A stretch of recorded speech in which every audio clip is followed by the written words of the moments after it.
Boa tarde, pessoal, sejam muito bem-vindos. Você está em mais um Papo de Profeta. É a nossa live diária que nós realizamos aqui todo meio-dia com vocês. Então a bênção é entrar na sua casa por meio do teu aparelho de celular, do teu dispositivo móvel. Nós queremos levar mais um conteúdo de qualidade. E hoje, você já viu aí, talvez na descrição do vídeo, sobre o assunto que nós iremos falar aqui. Nós vamos falar hoje sobre um desafio imprescindível, né? Que é sobre o desafio de ser filho de pastor. É isso mesmo. Ele é filho de pastor, natural de Fortaleza, Ceará. Ele cursa engenharia de telecomunicações na IFCE e ele tem 21 anos. Faz parte da igreja Templo Central Veneza 2. Eu tô com ele aqui, meu amigo, meu querido irmão Áquila Eliano, e eu queria que a minha galera aplaudisse ao Senhor pela vida dele aqui. Estamos aqui com o Áquila, gente. E aí, Áquila? Obrigado por ter vindo, cara. Pai do Senhor a todos, no Senhor Jesus. E você que está na live já vem chegando, compartilha, manda para os amigos, que você vai aprender muito mais de Deus através da minha vida e da vida de todo mundo que está aqui. Das perguntas que você também pode mandar aí no chat do Instagram. Amém? Vamos lá. Massa, massa, massa, massa. Eu gostei que ele já chegou pra cima, irmão. E é assim. Ô, glória. É massa. Áquila, obrigado, cara, por ter vindo. Nada. Viu? Massa, massa demais, massa demais. Deu tudo certo. Gente, seguinte. Como ele já acabou de falar, formula a tua pergunta aí, certo? Você já viu a descrição aí sobre o assunto que a gente vai tratar aqui. Mas a gente vai falar de muita coisa boa, além dessa temática tão importante. Talvez você é filho de pastor, filha de pastor. Vê as tensões ministeriais que teu pai passa, as pressões que o ministério acarreta. E eu tenho aqui que, apesar de ver isso de perto, tem um sonho, que é um dia ser um pastor de uma igreja. Acredite, gente, existem pessoas que sonham com episcopado, e eu estou aqui com esse campeão, meu amigo Áquila, e a quem eu tive o privilégio de conhecer através da vida do nosso querido irmão Robert Vânio. E a gente vai falar de muita coisa boa. Eu vou dar 1 minuto para você compartilhar o link que você vai copiar agora dessa live e vai mandar para a tua galera aí. Vou te dar 1 minuto, é o tempo que a gente toma água, e você vai copiar esse link abençoado e vai mandar para os teus grupos, para os teus contatos privados no WhatsApp. Então vai lá, cuida, 1 minuto para você fazer isso aí. Vai!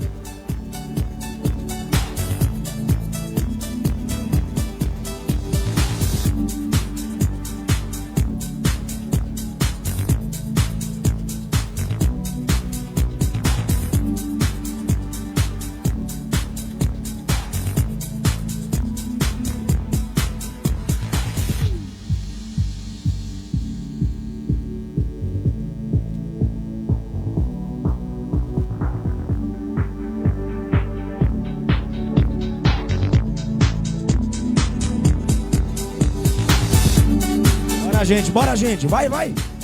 Compartilha essa live aí, galera. Isso, vai chegando, vai jogando pra tua galera o link. Vem com a gente, vai ser top demais hoje. Top demais.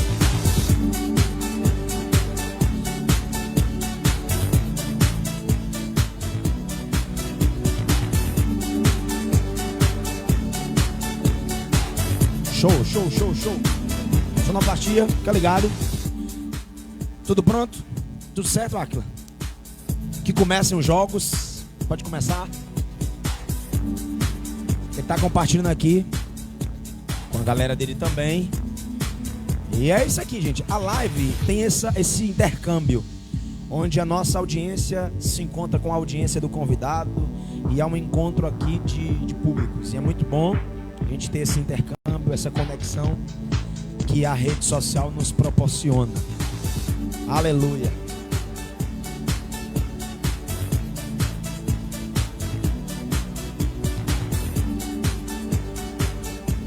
Ei, Isaac, bota aquele golinho ali pra mim, bota. Antes que chegue outro e tome. Glória a Deus. Valeu, Isaac. Só um pouquinho. Tá bom. Glória a Deus. Vamos começar? Vamos lá? Deu certo aí? Show! Diminui só um pouquinho ali o fundo.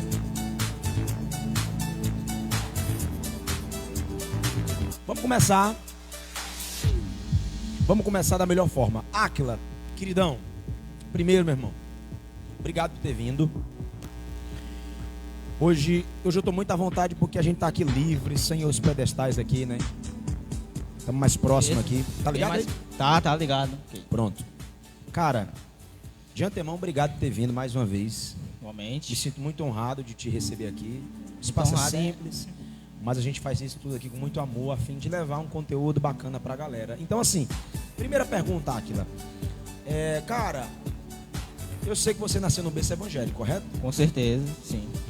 Então, como é que você começou a ter esse discernimento, esse entendimento de que eu nasci para servir a Deus, apesar de você nascer num lar cristão? Como foi essa descoberta, né? Ministerial, vocação. Fala pra gente aí como tudo começou a fazer sentido para você com relação a esse ambiente de igreja e obra de Deus.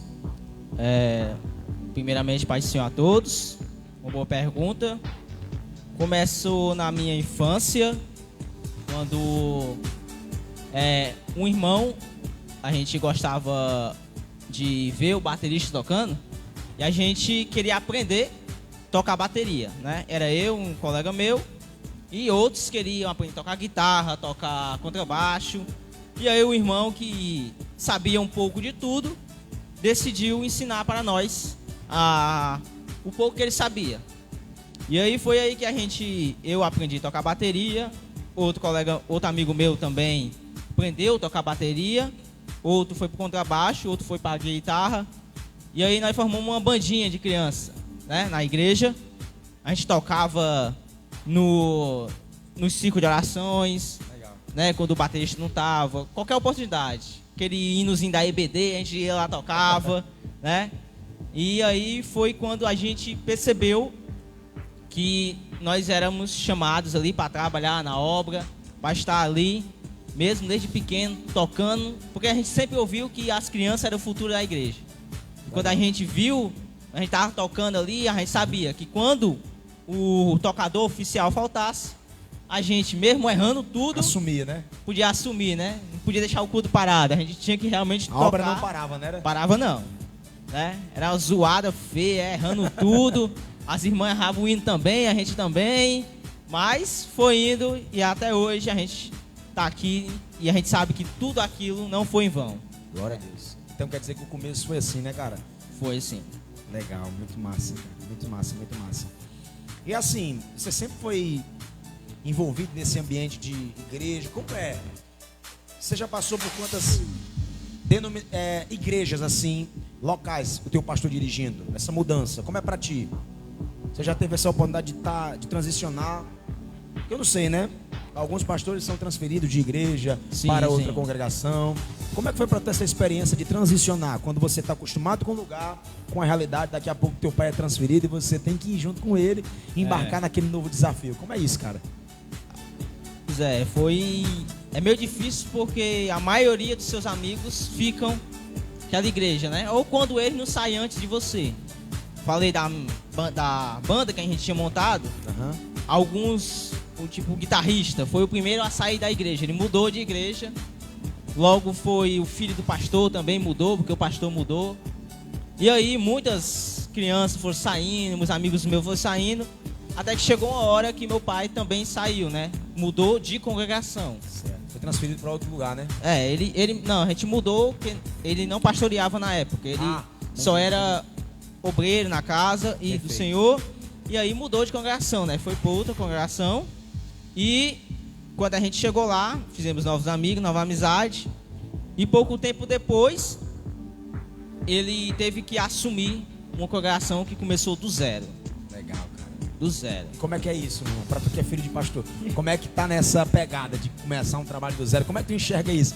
Vendo teu pai lá envolvido, engajado naquele serviço tão árduo, que já é difícil você pegar uma igreja, né, estruturada, com uma estrutura bem grande, já, a igreja é bem grande. E agora você chegar e começar um trabalho do zero. Como foi pra ti, como filho, participar disso? Foi complicado. Muito complicado.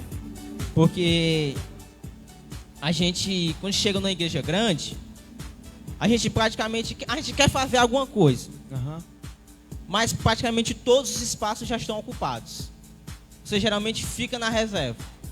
Mas quando você está numa igreja e começa do zero, quase todos esses espaços estão vazios. Aí você tem que preencher todos eles. Esse é um dos desafios, na tua Esse é um opinião. desafio. Você não fica só com uma função, você fica com várias funções dentro de uma Caramba, só. menino. Né? Verdade, Em vez verdade. de chegar numa igreja grande, que talvez você tenha uma funçãozinha pequena ali, quase ninguém vai perceber, mas você tá lá, todo alegre. É diferente de uma igreja pequena que começa bem da base, que ali realmente você vai ter que fazer, ali realmente você trabalha. Legal, cara. Como é que tu enxerga o papel da família? Por exemplo, teu pai tem essa vocação. E eu estava conversando com o Robert Vane agora em off, que um advogado, o filho não precisa ser um promotor, né? A esposa não precisa estar envolvida com o direito. E eu percebo, já ouvi isso também de outros pastores, de outros líderes, grandes líderes, que é o único título que carrega consigo toda a família, é o encargo pastoral. Com certeza. Porque a família toda vem junto, né? Não tem como, né, cara? O cara é pastor, mas a mulher tem que ser líder de mulheres, de senhoras. Sim, minha mãe é. Os filhos têm que tocar alguma coisa, Com certeza. tem que exercer alguma liderança, tem que ser exemplo. Então, como é que tu vê essa questão do apoio da família no ministério do homem? No caso do pastor, como foi? Tu acha que a participação da sua mãe, a sua, de toda a tua família que apoiou o ministério do teu pai, qual a importância que trouxe, que na tua visão, isso trouxe para o sucesso ministerial dele nas igrejas que ele passou e fez um bom trabalho? A importância da família foi de quase a 100% de ajuda. Porque é muito difícil. Sei que eu já sou auxiliar hoje, completando 2 anos praticamente. E aí, só como auxiliar eu já vejo como é o rojão Não é fácil, né, cara? do ministério, diáconos, de presbíteros, evangelistas, até pastores.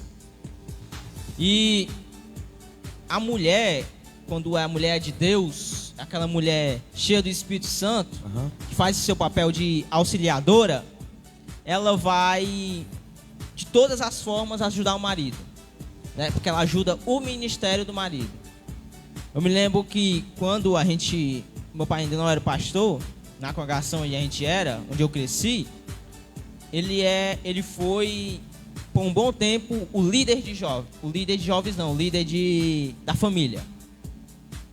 Então, a minha família era a família que tinha que ser exemplos, sim, do ministério de família. Tinha o ministério de família, tinha algumas famílias que faziam parte deles, né? Aí tinha ensaio de família, os casais cantavam, tinha estudo para filhos. E aí, meu pai era o líder. E aí, muitas das vezes, né, muitas das vezes, esses outras famílias chegavam, olhavam não só para, às vezes, a irmã, né, precisava de um conselho, mas precisava de um conselho não de uma figura masculina, mas de uma figura feminina. Legal. Aí chegava para minha mãe, né, diferente de um irmão que tinha que ter uma figura masculina. Aí perguntava pro meu pai. E de vez em quando vinha uns, cara, bem mais jovens do que eu na época, umas crianças mais jovens do que eu já tinha volta de 10 anos, vinha uns de 7, perguntava sobre alguma coisa para mim, porque eu era o filho do líder da família. Então tem todo esse papel. Então a mulher, os filhos devem ajudar o pai no seu papel. É claro, quando o pai exerce uma liderança no ministério dentro da igreja. Eu sempre falo, lembro de uma mensagem que eu preguei que foi mãos que ajudam, né? Eu falei que a missão nossa da igreja é ajudar os outros. Legal, cara. A primeira é que você tem que ajudar o Espírito Santo a te ajudar. Você facilita a vida do Espírito Santo em você. E através disso, você facilita a ação do Espírito Santo na vida das pessoas. Cooperar, né, com Deus. Cooperar. Você coopera com Deus e Deus te ajuda a cooperar com os outros, porque você facilita Ele. Por isso que o testemunho é importante, né? Você se enche de Deus, você dá a liberdade para Deus agir em você, e aí Deus, através de você, vai conseguir facilidade para agir na vida das outras pessoas. Legal, cara. Áquila, tu falou sobre a importância da família, no que a participação da tua família no ministério do teu pai trouxe no ministério dele. E você falou que as mulheres, a igreja precisa dessa figura feminina, né, para alguns assuntos femininos. Você disse que alguns jovens recorriam a você à procura de conselho, por você ser uma figura jovem. E eu percebo que nisso aí meio que trazia um peso. Sempre trouxe. Não um peso negativo, é um peso de tipo da responsabilidade. Com certeza. Como foi e como é para você ter que carregar esse peso? Do tipo, as pessoas olharem e dizer assim: ele é o filho do pastor. Como é que é isso? Como é que tu enxerga isso? Como é que lidar, cara, com esse desafio de carregar essa pressão, esse peso de responsabilidade? Ser filho do pastor.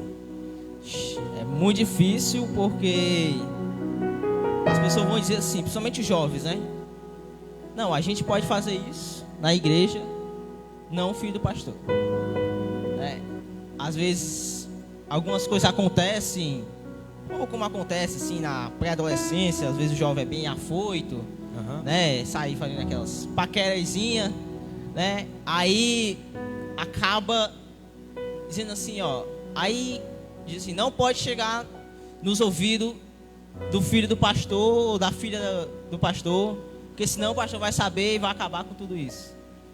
Então, às vezes, você, por ser filho do pastor, né, acaba ficando de fora de certas coisas, certas brincadeiras, de certos eventos que alguns jovens, né, proporcionam. Mas também o filho do pastor também tem que entender que, ou qualquer jovem do conjunto, tem que entender que os seus amigos não são obrigatoriamente os amigos dos seus componentes do conjunto. Ou seja, os meus amigos não necessariamente são os amigos do Robert Evânio, assim como os Robert Evânio não são necessariamente os meus amigos, né? Assim como o Dorivaldo, o irmão aqui. E aí nós temos muitos isso, porque às vezes isso acaba causando uma divisão no conjunto. Já vi muitos conjuntos ser desfeitos justamente porque uma pessoa achou que tinha, por chegar no conjunto, obrigatoriamente ser amigo de todo mundo, e todos os amigos dela tem que ser amigo dela, né? Aí às vezes não é convidada para um aniversário, para alguma festa, para alguma coisa que o pessoal vai fazer em particular, aí às vezes fica ruim. E também o testemunho, né, do filho do pastor, porque isso cerca em relação a namoro, fica mais difícil para o filho do pastor, né? Porque o namoro do filho do pastor tem que ser o namoro exemplo. A referência, né? É a referência, né? Se o filho do pastor fizer alguma coisa, ou a filha fizer alguma coisa, praticamente todos vão olhar e vão dizer, ó, se o pastor... E é porque é filho do pastor. E é porque é filho do pastor. Se está tolerando isso aí, com certeza, a gente também pode fazer. Tem que ter muito cuidado. Tem um peso muito grande, né, Tem um cara? peso muito grande. Cara, tu cursa engenharia de telecomunicações no IFCE. Me diz uma coisa, tu criado nesse ambiente de igreja, por que você enveredou-se por essa área? Qual foi o interesse que te levou a essa área? E qual o teu propósito nessa área de engenharia de telecomunicações? Que por sinal é uma área top demais, cara. Eita, o mistério foi o seguinte: eu, assim terminei o ensino médio, eu queria fazer uma faculdade que é lá no Sudeste, Aham. lá em São Bernardo dos Campos, que é o ITA, o Instituto Tecnológico Aeronáutico. Queria fazer engenharia aeroespacial lá. Massa. E aí eu passei um ano estudando, né, para fazer vestibular, tudo. É o considerado vestibular mais difícil de nível ensino médio aqui no Brasil. E eu fui fazer esse vestibular, E aí? né? E aí que eu sabia que a prova era muito difícil. Por mais que eu estudasse, eu não chegava no nível de passar, né? Meu objetivo era passar da primeira fase. E eu não consegui, né? Porque realmente são muitos candidatos e... Muita gente boa, né, cara? Só passa praticamente, se eu não me engano, os 200 primeiros ali, para ir para a segunda fase, para competir lá. É uma coisa muito difícil mesmo. A prova já é difícil em si. Aham. Né? Você fazendo em casa, com o tempo do mundo, já é difícil. Imagina lá com a pressão. Eu me lembro que eu cheguei lá, vi logo o generalzão lá assim, parado, eu disse, pronto, vou morrer aqui, né? A prova pegando fogo e a gente lá tentando fazer uma prova bem difícil mesmo. E o mistério da escolha da engenharia foi através do meu melhor amigo, que ele havia passado no IFCE também, só que para o técnico. Ele tinha feito a prova do técnico. Aham. E passou para o técnico em telecomunicações. Massa. Aí eu cheguei para ele e disse assim, ó, eu tinha acabado de fazer o Enem, eu disse, ó, já que tu passou para telecomunicações como técnico, eu vou optar por fazer na mesma instituição a engenharia, né? Aí houve um problema. Deus não permitiu que ele entrasse como técnico, mas permitiu que eu entrasse para fazer a engenharia. E isso aí foi a escolha da engenharia. Foi mais por conta dele mesmo. Influência, né? É, a influência dele. E quando eu cheguei lá dentro, comecei a ver a aplicação e comecei a recordar a minha trajetória cristã, aí eu percebi que tudo tem a ver. Que a gente mexe com telecomunicação, justamente o que está acontecendo agora. Diz aí, como é que uma A live- coisa se atrela a outra? Fala aí. É, assim, ó, a live que está acontecendo agora é um exemplo de telecom. A gente está fazendo esse podcast aqui, esta conversa, e pessoas que não estão aqui, do outro lado, pela tela, está vendo como se estivesse aqui. Legal. Vendo, ouvindo tudo. Isso é o poder da telecomunicação, né? E aí comecei a perceber que eu sempre cresci na música, mexendo com som, com tudo, Vou vir com tecnologia, né? movido com tecnologia. E eu comecei a perceber que era mais ou menos, foi Deus que colocou eu no caminho de estar na engenharia de telecomunicações. Tu quer usar isso? Deixa eu ver se eu entendi. Tu percebeu nessa área uma oportunidade de usar isso a serviço do reino, da obra de Deus? Com certeza. Certo? Isso. É uma coisa que eu digo assim, que para o jovem que ainda não entrou e quer cursar um ensino superior, ele deve perceber qual faculdade quer cursar e deve perguntar: o que eu vou aprender nessa faculdade que eu vou beneficiar o reino de Deus? Cara, repete isso aí de novo. Achei legal isso. O que eu vou aprender na faculdade que vai beneficiar o reino de Deus? Boa, cara. Boa. Muito É. bom. Muito bom. Eu sempre olho. Muito bom. Eu me lembro que eu estava numa aula e muitas das vezes, dentro da própria aula, o professor explicando as teorias, e eu... Como é que eu consigo pregar usando isso aqui? E às vezes eu usava alguma mensagem. No meio de um bocado de fórmula, cálculo doido, né? O Roberto Vânio já sabe como é, a lousa cheia de cálculo, o pessoal se apavora, né? Todo mundo fica assustado, tá entendendo nada. Daqui a pouco o professor, acabei. O professor entendeu, aí todo mundo, entendi nem o que ele escreveu na primeira linha, imagina a última, né? Aí realmente é bem difícil. E eu sempre gostei desse lado mais da matemática e Deus foi me ajudando. Legal, cara. É tanto que algumas vezes eu simplesmente oro antes da prova quando eu sei que eu sozinho não sou capaz de fazer. Tu ora antes da prova, mesmo estudando? Mesmo estudando. Massa, cara. Muito bom, muito bom, muito bom. Um motivo de ter tirado algumas notas máximas em algumas disciplinas, algumas notas, alguns 10 em algumas provas, é simplesmente porque às vezes eu dizia, ó, talvez minha memória não tá tão boa, mas eu quero lembrar. Eu pedi a Deus para me lembrar das técnicas básicas que eu tinha estudado atrás, e Deus me fazia lembrar na hora da prova e eu desenrolava. Glória a Deus, cara. Massa, cara. As pessoas às vezes querem desvincular a fé da disciplina, né? Às vezes, né, Evaldo? O povo, não, vou orar aqui, mas o cabo não estuda. Não estuda. E às vezes estuda e vai cheio de autoconfiança. Mesmo que você estude, tenha tudo na mente, que a mente da gente trai a gente, né, cara? Esse daí é o crente vagabundo, né? Que não estuda e quer que Deus dê as respostas pra ele numa beijada. Quer que Deus marque, né? Quer que desça um anjo e sai marcando a prova por ele. Uma bola de fogo desceu aqui no dia da prova. Como a Aquila disse, né? Deus pode fazer você lembrar o que você estudou. Lembrar. Isso ele faz. Mas, pastor, eu gostaria de fazer uma pergunta. Rocha. Pode. E, assim, vamos no mesmo sentido, mesma pegada, né? Você falou que está fazendo a faculdade para ver o que é que tem nela para que você possa fazer para ajudar o reino de Deus, né? Mas a gente sabe que no mundo acadêmico, né?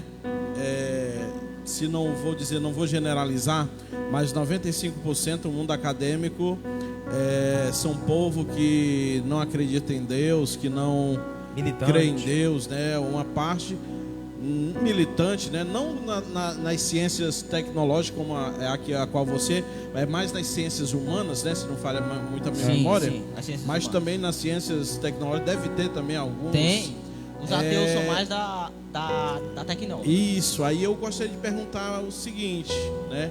Como está sendo, né, conviver em um ambiente, apesar de que talvez não agora, mas no começo, né, que as aulas eram presenciais, como era conviver, né, nesse ambiente de incredulidade?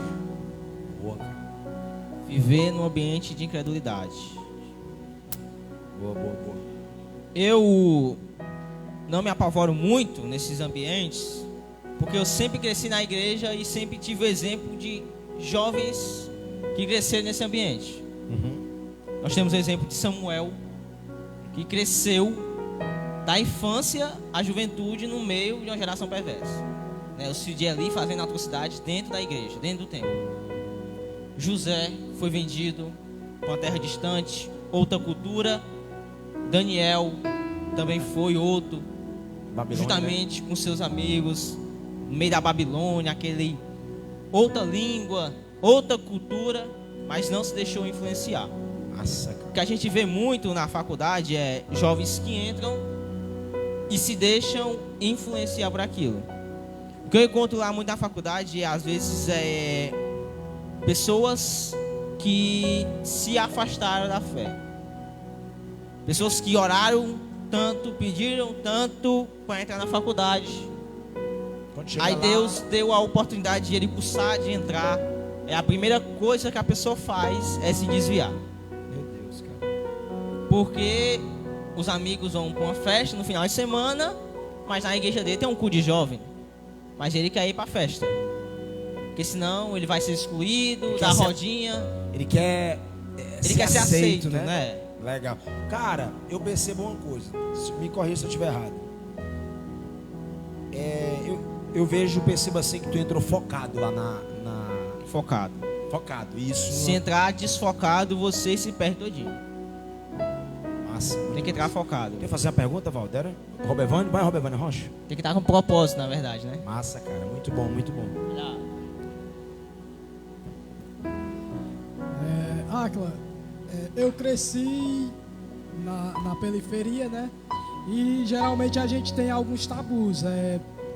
No caso, que o cara só é rico se ele fizer alguma coisa errada, se ele roubar. E aí até quando eu era criança, meu sonho, uma vez a professora perguntou, e eu coloquei lá no caderno, não, é ser pedreiro, porque eu achava que é impossível, né? E para a pessoa ter algum dinheiro, ela tem que fazer alguma coisa errada. E também a respeito dos estudos. a gente tem esse tabu que só o rico pode cursar um ensino superior. E tu, assim, como um cara que passou na UES, na UFC, tu fez o vestibular, né, para a UES, através do SISU, do Enem, que é um vestibular também, tu passou para a UFC e para o IF, tu escolheu o IF.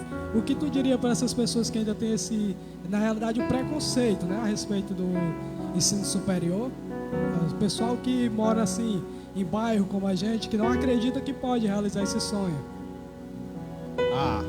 Sobre isso, vamos dizer que é preconceito, né? Essa vontade de que às vezes o estudo não é a melhor solução, né? Principalmente para o pobre, a gente que veio da periferia. Eu realmente cresci numa favela, vi muitas pessoas perderem seus móveis em enchentes, perder quase tudo, só consegui salvar a geladeira.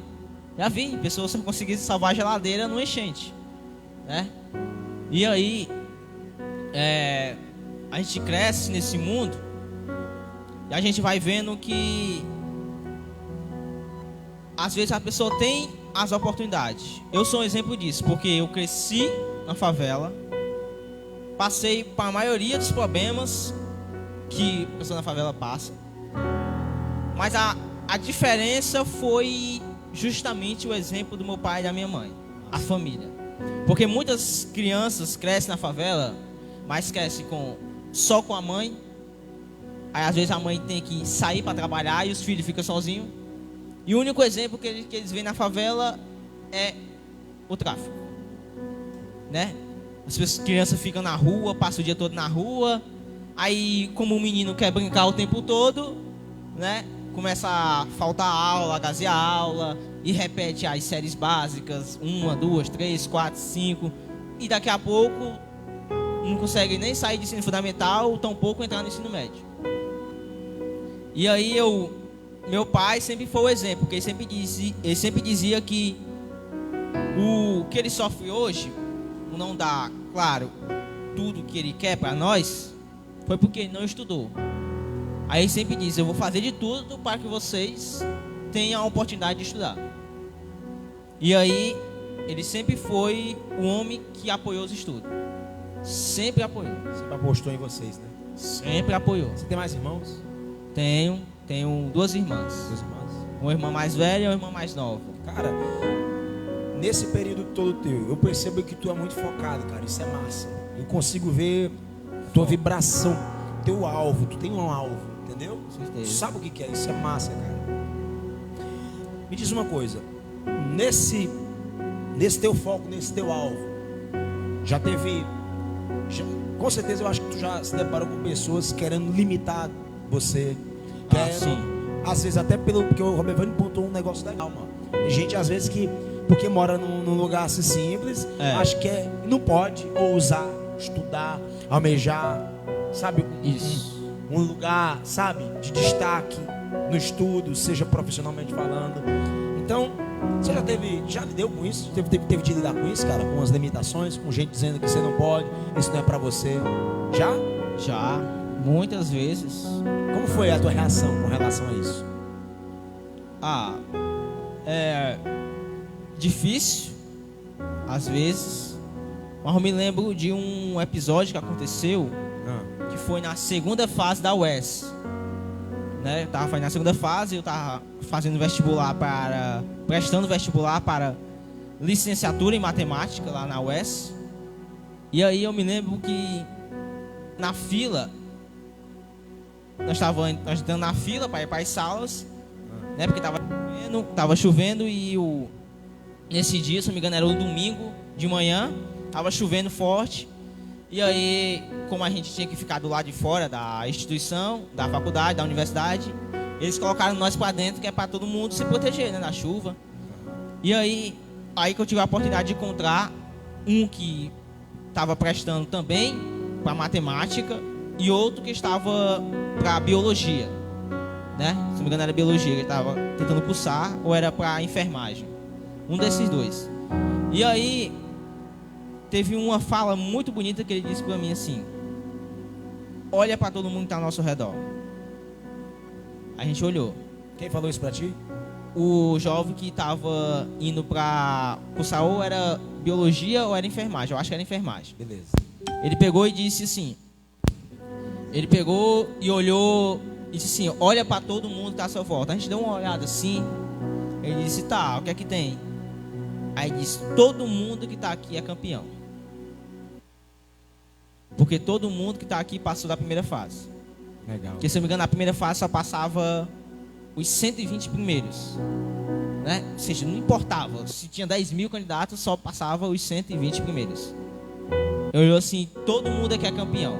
Porque todo mundo aqui passou na primeira fase. Todo mundo aqui é forte. Todo mundo aqui é bom. Agora vai decidir quem é os melhores. E aí a gente foi. Me lembro que lá na prova eu vi muita gente desistindo de fazer a prova. Tu pensou em desistir? Hã? Pensou em desistir? em algum Não, eu momento? estava tranquilo nessa prova. Tranquilo? Porque eu falei, eu passei um ano estudando para o vestibular do ITA. É o vestibular mais difícil que tem. Ou Passou seja, um ano preparando. um ano se preparando. Porque meu pensamento no começo do ano foi o seguinte: eu vou estudar para esse vestibular. Eu sei que ele é muito difícil. Eu talvez com um ano de preparação, com o material que eu tenho agora, eu não vou conseguir passar. Isso na época que eu comecei a estudar. Mas eu disse assim: eu vou tentar subir o meu nível mais alto que eu conseguir. Porque eu sei que mesmo que eu falhar, os outros vestibulares que virão vai ser o suficiente para me passar. E eu estudei. E quando chegou na segunda fase da UES, era praticamente tudo que eu tinha estudado. Aí, meu filho, botei a caneta e comecei. Eu fui, se não me engano, o último a terminar a prova. Eu estava fazendo a prova mesmo, sabia fazer a prova.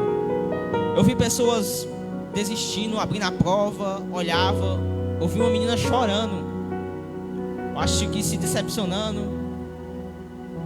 E aí quando... Eu me lembro também que tinha a pressão, né, dos colégios grandes, Farias Brito, Ariçá, os colégios chegando, em ônibus descendo, a maioria da galera, a turma medicina, a turma Olimpíada, Itaime, pressão. E eu olhando e disse: se eu tô aqui, eu também sou forte, né? Glória a O Deus. importante é estar aqui no meio, Massa, cara. né? Não importa o tamanho da marca do outro lado. Se sentiu como Daniel. Daniel, né? Não importa a força dos babilônicos, né? Porque quando Daniel foi levado, ele era especial. Porque ele era da corte. E Nabucodonosor deu a ordem para levar para a Babilônia, como cativo para o palácio, jovens inteligentes e com capacidade de aprender. Eram jovens prodígios. Massa, cara. E Daniel, Misael, Ananias, Azarias eram jovens prodígios. Tu passou lá em naquele Jerusalém. vestibular? Passei.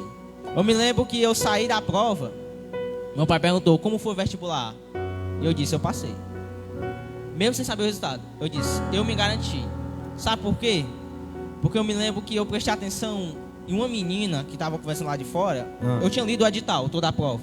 Massa. E ela disse assim, ó: na segunda fase vai ser levado o desvio padrão. Que é o desvio padrão é o seguinte: é quando tem uma média, né? E cada vez que você tem, no caso, a prova tinha 20 questões, era a prova de matemática, de física e de química, né? Ou seja, aí tinha pessoas que acertavam 16 de matemática, acertava 7 de física, acertava as 20 de química e dizia: passei. Mas não era assim que calculava. É como eu digo para a galera que quer cursar: todo vestibular é um jogo. Você tem que conhecer as regras. Você tem que conhecer as regras. E naquele vestibular tinha esse negócio do desvio padrão. Então eu sabia: eu tenho que acertar uma média muito próxima de todo mundo, de todas as matérias. E eu vi gente acertando 17, acertando sei lá quanto e comemorando. Aí quando chegou eu estava reprovado. Justamente porque aquele desvio padrão não cuidou.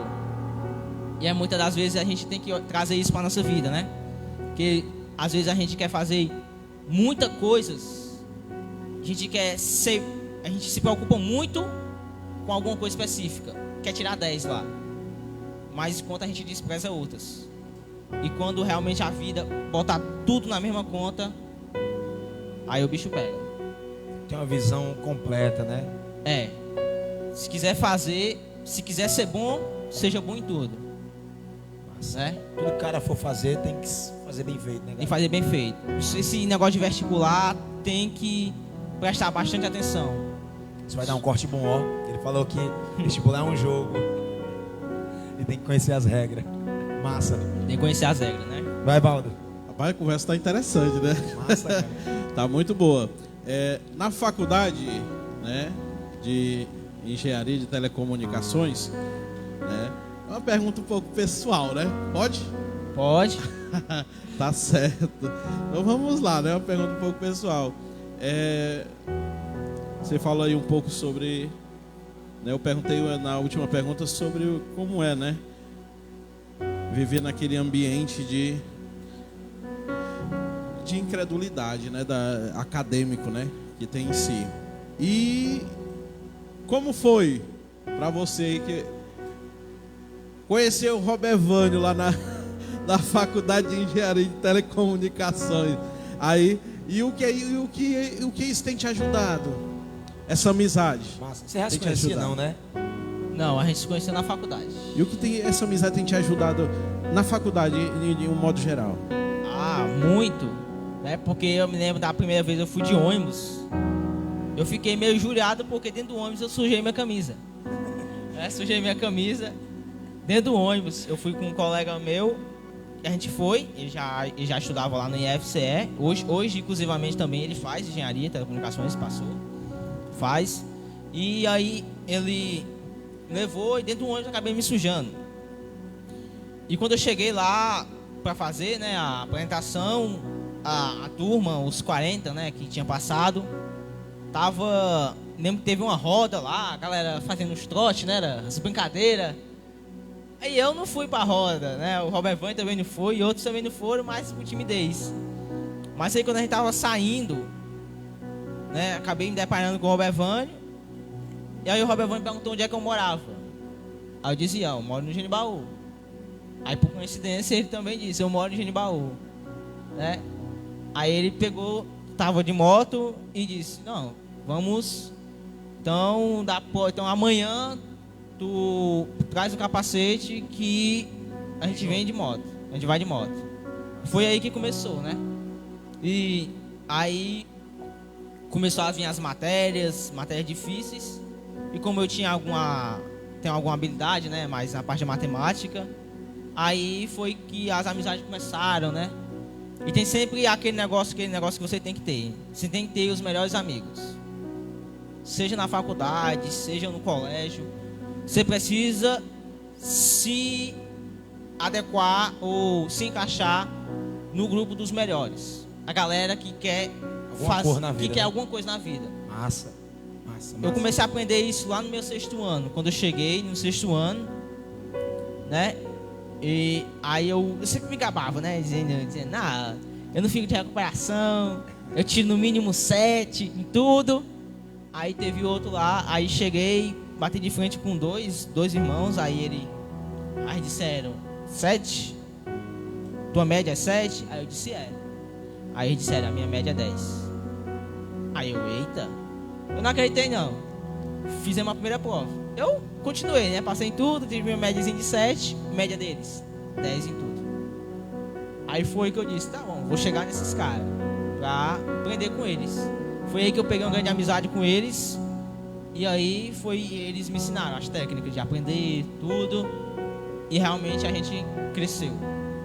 Aí foi uma amizade que a gente cresceu.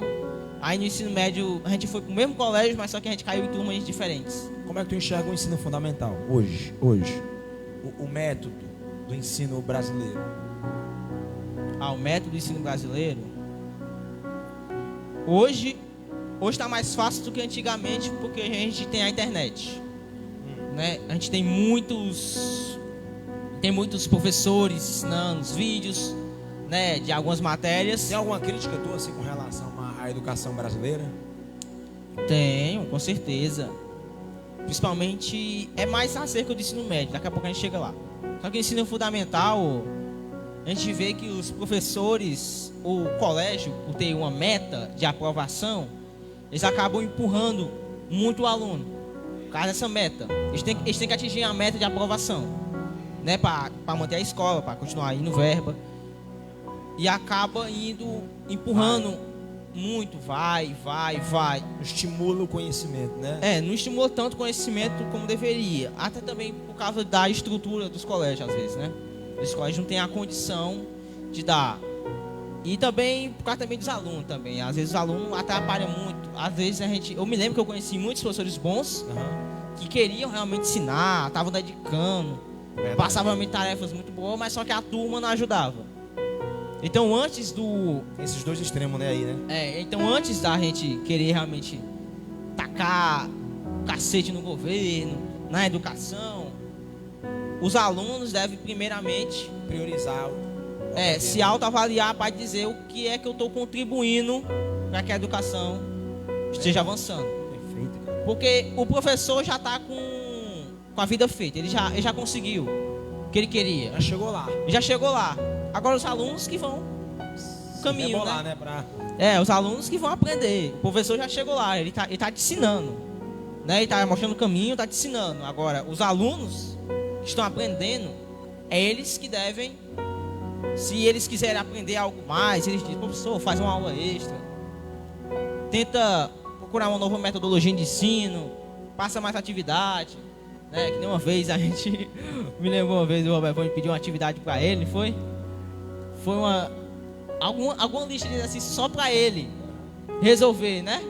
Aí o professor chegou com lista e disse, o Robert Vane pediu aqui antes de exercício e passou a lista para a turma toda. Botou todo mundo no foguete. Todo mundo foi pro assim, foguete nesse dia. Eu nunca fui de estudar, né? Inventei de estudar agora depois de meus 25 anos. Aí no caso eu tenho uma certa dificuldade, no médio ainda. Aí o professor passou uma certa lista de teoria. Aí a lista até boa. Aí eu cheguei pra ele e disse, professor, passar aquela listazinha de teoria sobre esse assunto pra mim.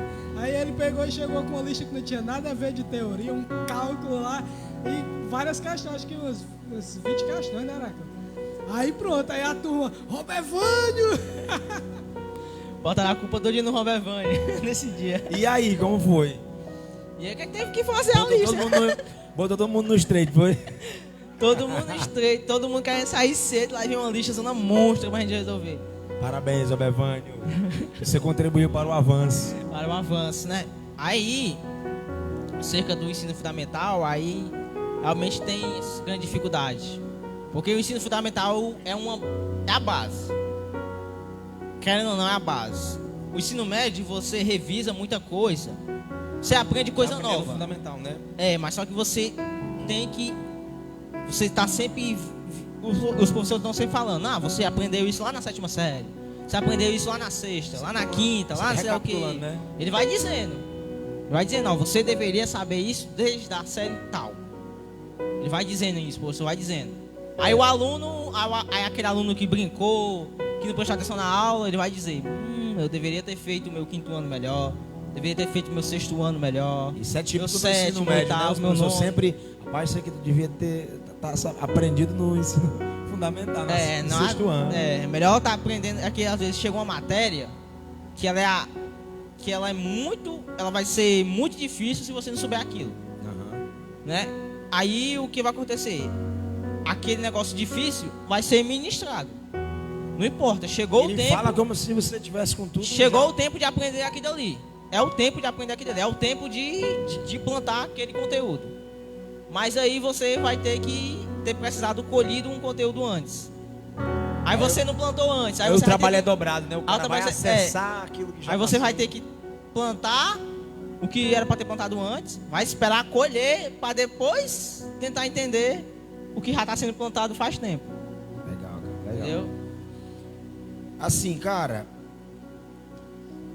qual é o teu sonho? Um sonho que tu tem assim, isso aqui é o que me faz respirar, isso é o que me faz acordar de manhã, estudar, me dedicar, é isso que eu quero. Eu sei que é muita coisa, mas eu queria que tu resumisse assim em algo central para tua vida, que é que Tu entende que tu nasceu para isso e é isso que tu quer fazer? São muitas coisas que a gente imagina. Pode pontuar 3 se você quiser aí. Mas realmente a principal é trabalhar no reino de Deus. Eu falei, pegar tudo que eu aprendi na faculdade e trazer para o reino de Deus, né? Também contribuir, fazer alguma coisa para contribuir para a vida das pessoas, para a humanidade, para a medicina, que tem a telemedicina também, né? Contribuir não só para a igreja, mas também para as pessoas.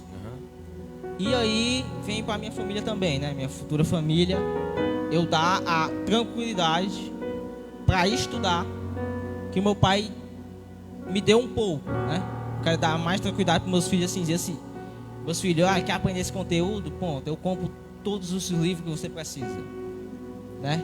Porque naquele ano que eu estudei pro ITA, aquele um ano, eu conheci muitos livros. Eu tive que realmente reforçar muito minha base, porque no meu ensino médio teve greve, né? E aí, agora vem a crítica que eu faço ao ensino médio, é que as escolas hoje do ensino médio, eles estão baseando o ensino médio na prova do Enem, né, que é o Exame Nacional de Ensino Médio. Mas só que na prova do Enem não cai todos os conteúdos que se estuda no ensino médio. Aí as escolas acabam tirando muitos conteúdos que eram para ser estudados no ensino médio, né? Na intenção de só preparar o cara pro Enem, né? Só para preparar o cara para o Enem. Mas só que também tem que entender que nem todo mundo vai fazer o Enem. Nem todo mundo vai querer cursar o ensino superior, né? O ensino superior é a escolha de qualquer um. Você que vai fazer a faculdade. Não é o colégio que vai fazer por você, é você que vai fazer. Você que vai fazer a prova, você que precisa tirar uma boa nota. E aí, muitos colégios hoje estão preparando só para o Enem. E aí, às vezes o aluno consegue passar, o colégio aplaude, boa, nós estamos ensinando bem o aluno. Eu acho que aí entra também muito aquela questão do mérito do colégio. O mérito do colégio. Entendeu? Eu penso assim, né? Mas para dar aquela moral pro colégio, fulano de tal dos Anzóis estava na nossa escola, foi aprovado. Passou em primeiro lugar, passou em segundo, só os vestibulares são top. Aí, quando o aluno chega à faculdade, aí os professores não estão nem aí. Começa a escrever o conteúdo. Vamos embora, é o conteúdo da faculdade. Aí às vezes o aluno vai perguntar: ei, professor, não estou entendendo nada. Já teve vergonha de perguntar assim, tipo, deu um branco, você aprendeu um conteúdo tipo na 5ª série, 6ª série, e você olha assim no 6º ano, é hoje que a gente chama, e você olhou lá e disse assim, aí você fica lá como quem já sabe, como quem lembra de tudo, e professor, vamos embora. Olha, aqui é assim, assado, e você lá. Muitas vezes. E a mente? Meu amigo, que diabo é isso? Muitas vezes já aconteceu simplesmente de esquecer algum conteúdo ou algum conteúdo que faz tempo que eu não revi, não fiz uma revisa, né? Aí você acaba esquecendo, mas aí você que anotou no caderno, você vai depois na internet e acaba vendo, né? Eu soube, cara, saindo dessa área aqui dessa sua especialização aí, né, do estudo em si. Sim. Cara, eu já peguei aqui no ar que você já almeja um dia ser pastor de igreja. É verdade isso, cara? Sim. Verdade? Não falo mais assim, se Deus der a oportunidade de chegar a dirigir, realmente eu aceitaria, vai ser boa. bom, né? Mas o meu chamado mais é para liderança de jovens. Liderança de jovens. É tanto que hoje lá na minha congregação eu sou vice-líder de jovens, né? Legal. Tu sabe que a primeira igreja que eu dirigi foi a mocidade da minha igreja? Acho que foi meu pai também, foi a mocidade também, foi. Não sei. Muito cuidado, viu? Porque é assim, não. Porque é uma igreja. Jesus. E os jovens é uma congregação, né? Eu, pastor Júnior, diga. Um dos meus primeiros pastores, né? Ele costumava dizer o seguinte, né? Que um bom líder de jovens vai ser um bom pastor no futuro. Começa assim. Bom líder jovem vai ser um bom pastor no futuro. E posso emendar numa pergunta? A rocha. Pode, manda. Vamos lá, né? Já que a gente voltou, né, para esse assunto, né? Passou, né? E a gente vê, né, que já podemos dizer que a gente vê que o direcionamento, né? Você já é bem direcionado, tanto espiritualmente como na área secular, né? Sabe o que quer, decidido, né? Mas agora eu gostaria de fazer uma pergunta um pouco, não sei se eu faço, porque Pode fazer, pode fazer. Pode? Se eu souber responder. Não, você sabe, mas porque é um pouco Não. mais um cunho íntimo, sabe? Não, pode perguntar. Mas vamos lá. É porque assim, você é Cunho filho de íntimo. pastor, Sim. nasceu na igreja particularmente, nasceu na fé. Sim. Pronto. Você já viu seu pai passar várias lutas, né, no decorrer do ministério dele, né? E participar de muitas, né? Qual foi uma dessas lutas que você viu seu pai passando que lhe machucou também? Tá entendendo? Que lhe machucou, que lhe deixou triste, né? E que você teve que superar, né? Junto com o seu pai, né? Isso aí, que lhe deixou triste. É isso aí, essa é a pergunta. Ah, sim. Foi uma época que ele estava desempregado. Ele estava passando uma luta muito difícil. E foi aí que a gente teve que comprar uma farda. A gente ia participar de um evento, de uma pregação, e a gente precisava comprar de uma farda, né? E aí ele não tinha dinheiro, né, para comprar a farda. E aí eu e a minha irmã que ia participar desse evento, a gente acabou a gente acabou pensando que a gente não ia participar, simplesmente porque a gente não tinha dinheiro para comprar a farda.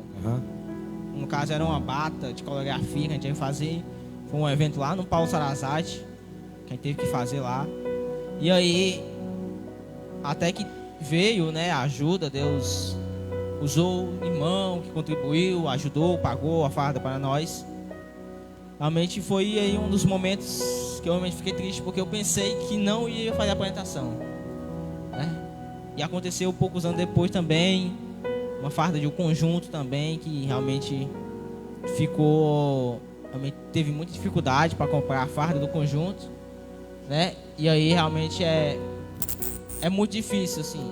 Somente quando, às vezes, o filho às vezes, tipo, numa igreja grande, uma igreja que gosta mais de retiro, de fazer essa saída. Às vezes o retiro é caro pra caramba, né? Aí o filho quer ir, mas o pai diz, não tenho condição de ir. Eu praticamente, na minha infância toda, nunca fui pra retiro. Fui pra um retiro agora, já mais velho, porque eu paguei, né? Né? Mas realmente é porque realmente minha família não é muito de curtir retiro, esse negócio todo. Eu pretendo, claro, quando for de jovem, fazer retiro, mas aí é mais com mais cuidado, né? Legal. Manda aí, Erival. Realmente não perdeu muita coisa não, em retiro, viu? Foi de Deus não ter ido. Não tem... Vi cada coisa nesse retiro. Só Jesus na causa. Deixa em off.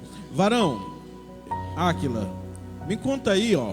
E conta aí pros ouvintes aí do programa Papo de Profeta, uma experiência espiritual com Deus. Com Deus que te marcou, com o Espírito Santo. Tá entendendo? Que te marcou, se você teve alguma que te marcou, tá entendendo? Ou eu creio que você ainda é novo assim na caminhada, né? Creio que você vai ter várias experiências com o Espírito Santo. Mas se você já teve, conta aí pra nós como foi. Foi mês passado. Tava em um culto. Bem quentinho ainda, viu? Tava em um culto e eu cheguei no culto, eu senti de Deus de ir naquele culto, né? Não era um culto do meu ministério, era de um amigo meu, ministério que eu visito de vez em quando. E era um culto de jovem. E aí senti de Deus de ir. Aquele famoso assim, eu fiz o contrário de Davi, né? Época de guerra, Davi ficou em casa, eu tive que ir. Eu fui, né? Eu fui pra guerra. Cheguei lá no culto, Deus usou a pregadora lá. E aí ela tava falando de propósito, de liderança, né? Liderança de propósito, falando sobre Josué, da vida de Josué. E aí foi quando começou um momento que ela pediu pra gente orar, fazer uma oração no íntimo, nós mesmos, os jovens. E foi aí que eu tava meio abalado, né? Por causa de um sonho que eu tinha tido, fiquei meio perturbado o dia todo. Aí eu peguei, tava querendo que Deus falasse comigo, né? Sentir de Deus. Mas aí eu fiz uma oração muito específica que eu orei assim: Deus, talvez tenha alguém que precisa de um renovo mais do que eu aqui nesse lugar. Que eu seja o último da fila. E se tiver pelo menos uma pessoa neste local renovada, eu já saio feliz. Essa foi a minha oração. Se tiver pelo menos alguma pessoa renovada neste local, eu já saio feliz. Por mais que eu estava precisando naquele dia, eu disse: mais que eu preciso, se tiver alguém precisando mais do que eu, que vá antes de mim. Porque muitas das vezes você chega na igreja, você quer sentir de Deus, quer de tudo, mas às vezes tem uma pessoa que está precisando mais do que você. E o que Deus quer é que você interceda por ela. Você interceda, né? É como Deus diz: amai ao próximo como a ti mesmo. Glória a Deus. Isso é um exemplo de humildade. Quando você coloca alguém na sua frente. E aí eu coloquei essa pessoa, eu não sabia quem era, simplesmente disse, né? Se tiver alguém. E quando eu terminei de falar, Deus tomou a pregadora pegou, chamou um jovem para frente. E ali naquela hora Deus estava dando para aquele jovem certeza de salvação, porque ele estava com o coração amargurado, não sabia se Deus tinha perdoado ele. Naquela hora Deus confirmou: eu te perdoei, jovem, né? Aquele jovem foi às lágrimas. E aí a pregadora disse: tem 2 jovens aqui que precisam vir aqui na frente para ser renovados. Na mesma hora eu senti meio que um raio em cima de mim. O coração gelou, tudo. Aí eu disse: será que é eu? Eu comecei a duvidar um pouquinho: será que é eu? Mas não, vou esperar. E aí começou a ir jovens para frente, né? Jovens falando línguas. Era Deus renovando os jovens. E aí ela falou pela segunda vez: tem 2 jovens aqui que precisam vir na frente. E é um homem e uma mulher. Quando ela falou isso, veio de novo. Raio em cima de mim. E eu disse: não, talvez não seja eu. Talvez só me assustei, né? Eu continuei olhando, né? E aí, mais jovens indo na frente, mais jovens na frente. A pregadora falou para a terceira vez: os 2 jovens ainda não vieram. E mais jovens indo para frente. Eu disse: não é possível que os 2 não estão indo, né? Aí foi que Deus já estava colocando funil. Vocês perceberam que já estava no funil, né? Aí veio o fim do funil, que eu não tive como escapar. Aí foi com a pregadora, Deus tomou a pregadora, e a pregadora falou assim: e esse jovem orou assim. Exatamente a tua oração. A minha oração: se tiver alguma pessoa aqui renovada, eu já saio feliz. Aí não tive não, eu tive que ir para frente. Nossa, cara. Bom quando Deus fala dessa forma. É. Legal. Pastor Gustavo, ele fez uma pergunta interessante que eu acho que tu já respondeu no início da nossa live, mas eu queria que você brevemente falasse sobre esse assunto. A pergunta dele é a seguinte: um abraço, Pastor Gustavo. Pastor Gustavo, logo quero trazer o senhor aqui. O senhor tem muita bagagem. Eu já quero lançar aqui no ao vivo mesmo esse convite. O senhor aí, se eu puder responder no comentário aí, se aceita o nosso convite. Logo depois eu entro em contato e a gente combina um dia bacana dentro da sua disponibilidade. A pergunta dele é a seguinte: para você, como é ser filho de um pastor? E quais conselhos, 2 perguntas em uma. Para você, como é ser filho de pastor? E quais conselhos você daria para filhos de um pastor? Eu estou com os meus filhos na escuta. Abraço, pastorzão. Ixi, os filhos dele estão na escuta, vai ser um grande exemplo. Primeiro, para os jovens, ou sei qual a idade deles, é muito difícil você ser o filho do líder. Porque você já vai carregar, querendo ou não, uma pequena responsabilidade, né, de ser um Eu acho que já foi uma hora, mas é assim mesmo. Fogo. Vamos lá. Pronto. Primeiro, repete aí, repete. Repete, ponto. O filho do líder, ele vai ser aquele exemplo que os outros filhos vão atrás, né?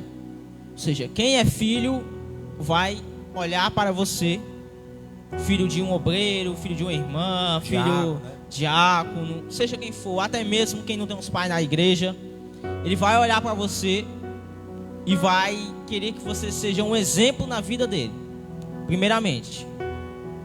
Então o que você tem que se preocupar é com o seu testemunho ou com a sua integridade. Integridade é quando você fala e as suas ações condizem com o que você fala. Então, se você quer exemplos de filhos, você vai ver Samuel na casa de Deus. Você vai ver José tanto na casa do pai como no Egito, em uma terra distante. Você vai ver Daniel em uma terra distante, né? E o maior exemplo de todos, claro, Jesus, o maior exemplo. Então você vê exemplos que você pode se espelhar, porque são pessoas que falharam, que tiveram pecados, como foi José, como foi Daniel, como foi Samuel. E você vai ter o exemplo perfeito, que é o nosso maior exemplo, que é Jesus. Então se espelhem nesses exemplos, crescendo. Veja a juventude de Samuel, veja a infância de Samuel, veja como José foi crescendo, e o pai, como líder, ele tem que ensinar. Eu me lembro que muitas vezes meu pai me chamava para estudar um livro, né? Então ele me ensinava algumas coisas nos livros, né? Me ensinou Apocalipse. Eu me lembro que na minha época todo mundo morria de medo de Apocalipse, as crianças. Todo mundo morria de medo de Apocalipse. Eu não morria de medo, eu ficava fascinado por estudar Apocalipse, né? Que eu estava estudando. Meu pai estava me ensinando, me explicando o que estava acontecendo em Apocalipse. E ali as crianças se assustavam, né? Via um dragão, um fogo, tudo. E se assustava. Então tem que ter o exemplo, né? O pai, ele já é o exemplo. Então o filho tem que olhar para a vida do pai, ver o exemplo do pai na oração, ver o exemplo do pai na leitura, e ver o exemplo do pai também no ensino, né? Porque o pai, ele vai ensinar. O filho também tem que aprender a ver como é o tratamento do pai e da mãe, né? Como o pai trata a mãe, como a mãe trata o pai, ver aquele amor, né? Porque as pessoas de fora vão ver o que está na igreja às vezes, né? Mais do que está na igreja. Mas você que está em casa, você vai ver o que realmente acontece. Realidade, né? Você vai ver se realmente existe integridade dentro do seu lar. E você tem que carregar, você como filho, aí tem que carregar isso. Vai, Isaac. É carregar o famoso que a gente chama legado, né? Massa. Que é o que o pai ou a mãe vai deixar de bom para você. Show de bola, Né? cara. Isaac, faz a tua pergunta aí. Vai, vem. Vai, vem.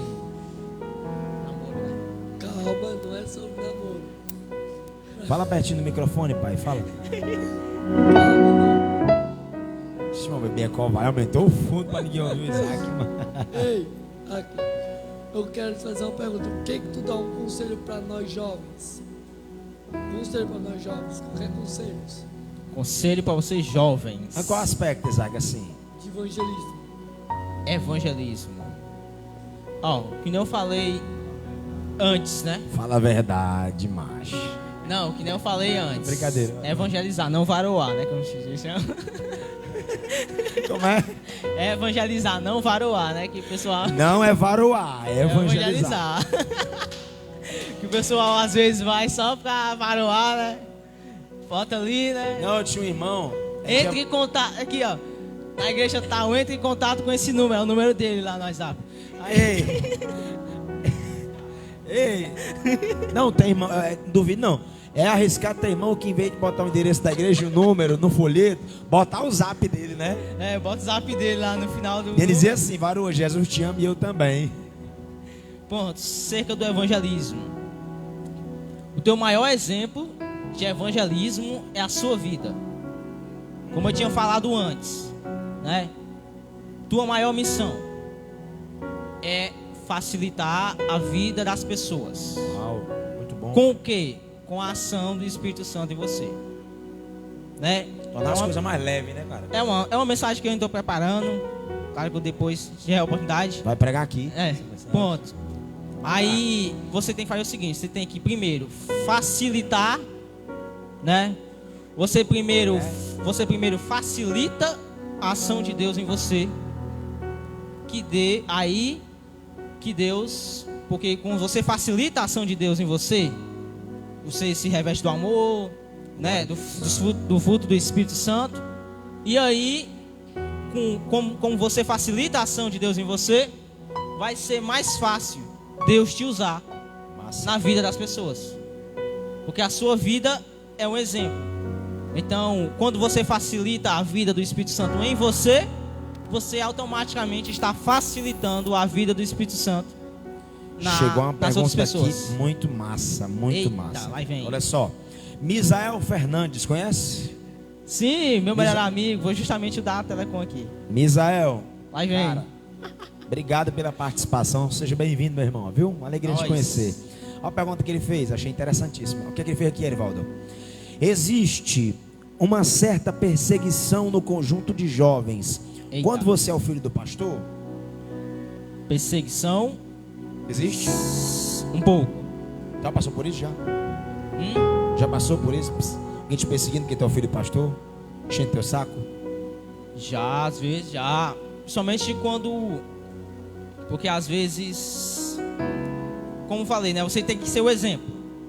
E ali, quando você é aquele exemplo, aquela referência, existem muitas coisas que o conjunto vai fazer, que você vai saber, mas você não... Mas o conjunto vai te pressionar a não contar. Porque senão vai causar muita revolta, né? Os pessoal vão ficar chateados. Às vezes as pessoas querem fazer, jovens, querem fazer alguma coisa, né? Alguma brincadeira mais indecente, vamos dizer assim, né? Que não, vamos dizer, que não escandalize geralmente o evangelho, né? Causa grandes coisas, mas aquelas brincadeiras de jovens, os jovens sempre fazem, aquelas brincadeirazinhas, né? Aquelas paquerazinhas, e que os jovens fazem, e às vezes, por você, seu filho de pastor, você não pode estar no meio. Tão pouco pode saber, porque senão, se o pastor souber, você é o culpado. Entendeu? Você geralmente leva uma culpa de certas coisas que o conjunto quer manter em segredo. E se o pastor souber, já sabe quem contou. Foi o filho do pastor. Foi boa essa. Aquilo aí, falando a respeito de ser filho de pastor, o que é que você acha dessa... Porque assim, no nosso meio, né? No meio cristão, né? Tem alguns ditados, né? Ou algumas meias verdades, né? Que os cristãos costumam dizer. Por exemplo, essa, né? Dizem que todo filho de pastor é carnal. Todo filho de pastor não é espiritual, né? Já ouviu falar isso? Já? Eu ouço muito também. Todo filho de pastor, aliás, filho de pastor não é crente, né? Geralmente assim, como tu lidar com essas coisas, né? Eu acho que você já deve ter ouvido alguma coisa semelhante a essa, né?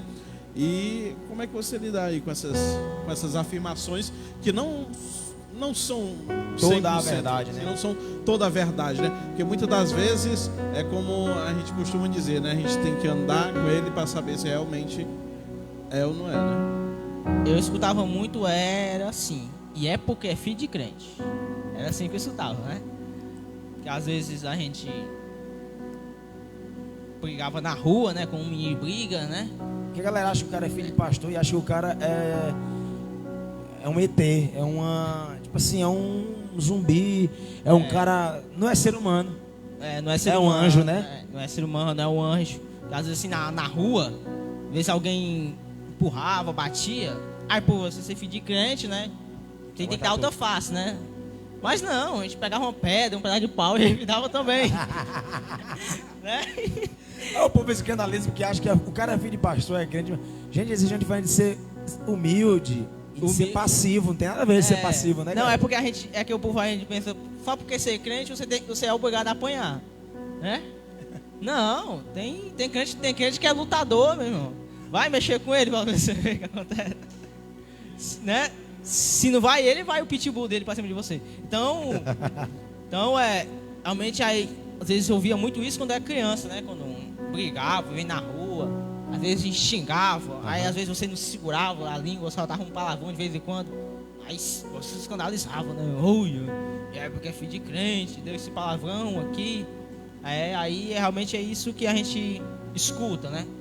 É o povo dizendo assim, cuidado com a tua língua, sendo que a língua dele é pior do que a língua de cobra, né? Veneno que mata a alma. Gente, o Arivaldo fez uma boa pergunta. Ele perguntou como o Áquila ele lida com essas afirmações. Por exemplo, é um ditado popular que todo filho de pastor é cru, não é crente. E eu trouxe Áquila exatamente para provar o contrário dessa afirmação, que existe sim filho de pastor crentes, né? E o Áquila é um exemplo de que existem sim filhos de pastores que amam a Jesus, que acreditam no ministério do Pai e contribuem com o Espírito Santo para tornar a vida dos outros mais leves e fazer da igreja, da casa de Deus, um ambiente de cura, né? Oi? E quer ser pastor. Porque geralmente tem filho de pastor. Como é que é isso, cara? Eu acho, na minha opinião, tipo assim, tu é uma das exceções, porque tem muito mais gente que também quer. Só que é pouca gente, cara, que deseja. Porque veja bem, cara, pastor não é só alegria ser pastor de igreja. Aí eu creio que você já viu irmãos, diáconos, às vezes tentando abusar do teu pai, da paciência, enchendo o saco, às vezes alterando a voz, às vezes com arrogância, quando teu pai com muito amor está querendo ajudá-lo. Tu já se presenciou assim, alguém destratando teu pai já, em algum momento? Já. Como é que tu lida com isso? Como é que tu teve de lidar com isso? Como foi a tua reação a isso? Ficou, mesmo esse cara, meu pai tem nenhuma obrigação e o cara tratando meu pai mal, meu pai quer ajudar ele. Como foi a tua reação? Como é que é lidar com isso, cara? Sendo filho de pastor e vendo teu pai querendo ajudar o sujeito e o cara dando trabalho. A gente às vezes fica irado, né? Mas a gente contém a ira. A gente fica irado por dentro. A gente pensa mil coisas. Não, fazer desse jeito, com certeza. Demoniado, né? Começa filho da Babilônia, alguma coisa assim. Aí o... Tu já viu teu pai chorando, cara, assim? Ministerialmente, por alguma coisa assim que... Vixe, só em oração, chorando assim. Em oração, né? Mas realmente, assim, por alguma causa, assim, nunca vi, não. Mas já vi desrespeito, né? Desrespeitarem ele, assim. E ele ter que dar aquele carão, realmente, assim, que um pastor geralmente não dá muito, né?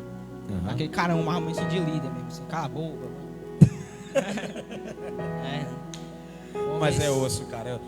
E mesmo tu tendo esse desafio de, às vezes, ver isso aí, cara, mas tu quer ser pastor. Como é que é isso, cara? É que eu realmente cresci nesse... Como eu falei, meu pai como naquele tempo que ele era líder da família, ele era muito chamado para pregar. Ele pregava em muitas igrejas. Então, a maioria dos amigos que eu tenho hoje é porque ele pregou em muitas igrejas. Eu fiz muitos amigos nessas igrejas e hoje, por coincidência, a maioria deles são filhos de pastores. Massa. Legal. Então, não é só porque eu sou o único filho de pastor. Realmente, o filho de pastor é o que conhece a maioria. A maioria dos meus conhecidos hoje são também filhos de pastores que tiveram a mesma coisa que eu. Talvez não sejam tão engajados na obra como eu, né? Mas também almejam, alguns já são obreiros, outros desejam também chegar a cargos ministeriais.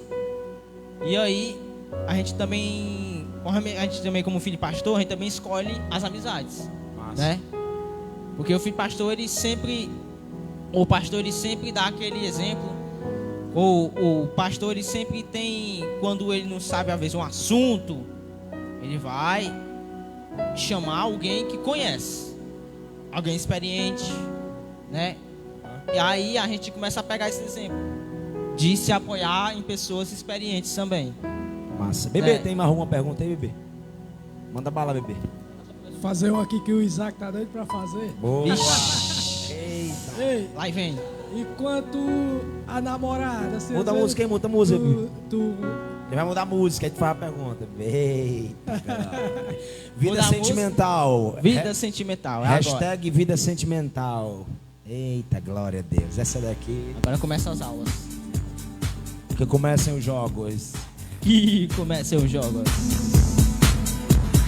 A apresentação.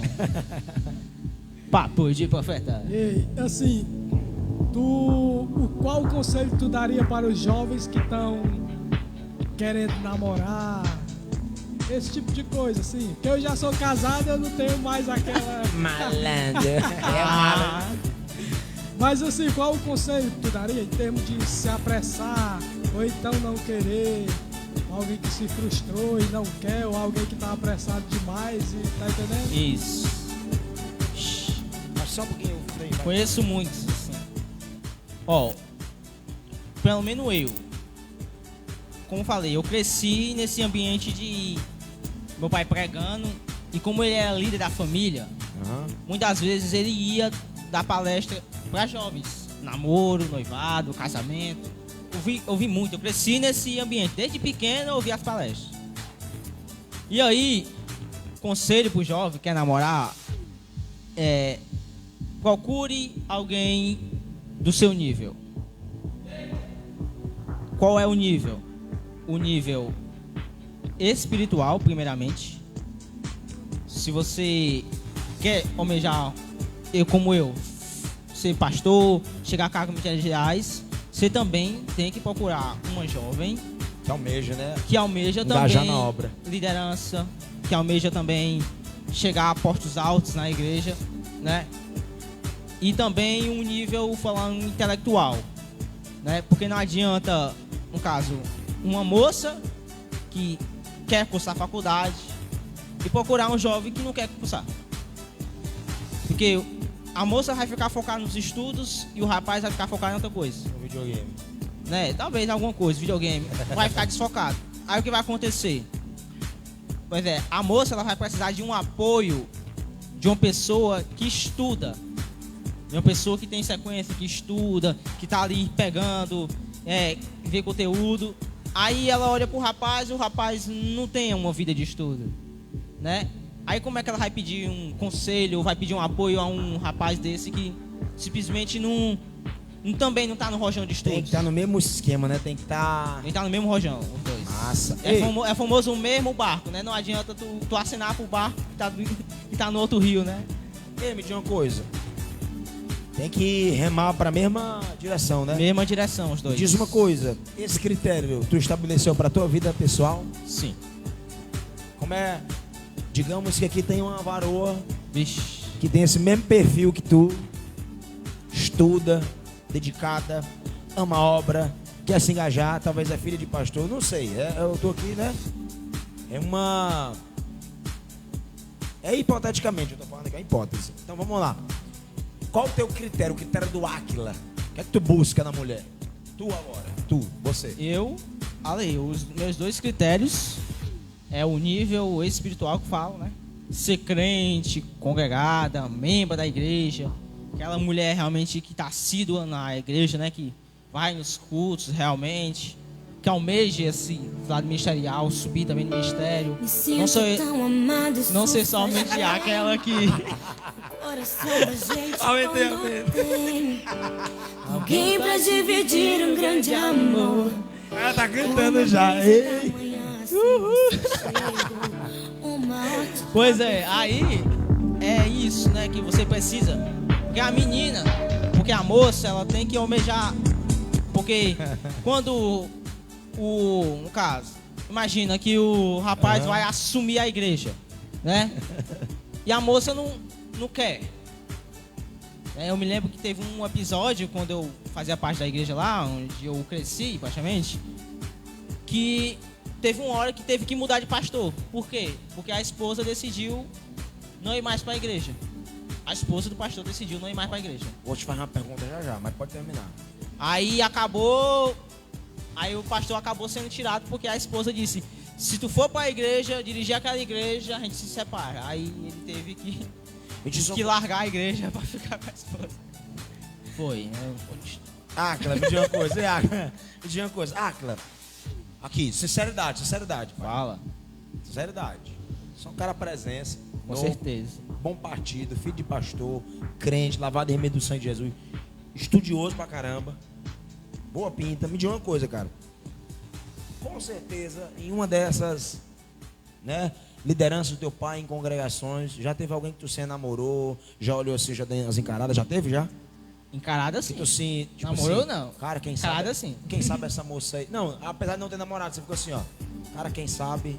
Já. Essa daí é a varoa que eu vou casar, já? Já Massa. teve. Já teve, né? É, já teve. Aí tu nunca chegou, tal, rolou um clima. Não, nem eu assim. nela, nem ela em mim. Mas aquelas encaração, aquelas encaradas, tipo assim, É. nem tu chegava, nem ela chegava, mas você via que a terra tava preparada. É. Só que quando tava bem pertinho, teu pai é transferido para outra igreja. Ixi, Já aconteceu isso, já? bem pertinho assim pra outra igreja. Quando tu começa a gostar de alguém, aí teu pai é transferido da igreja, aí tudo muda. Aí vocês vão pra outra igreja, tudo... Acho que já aconteceu, já? Estreito, valeu. Não que ele foi transferido de igreja, a gente mudou de igreja. Né? Mas já teve. Mas tinha meninas ali, assim, almejava assim, ter alguma coisa com as meninas. Quando o cara é filho de pastor, eu não sou filho de pastor, sou a primeira geração de pastor da minha casa, né? Mas assim, tu acha que o caminho tá aberto assim quando o cara é filho de pastor? Vixe, tá, viu?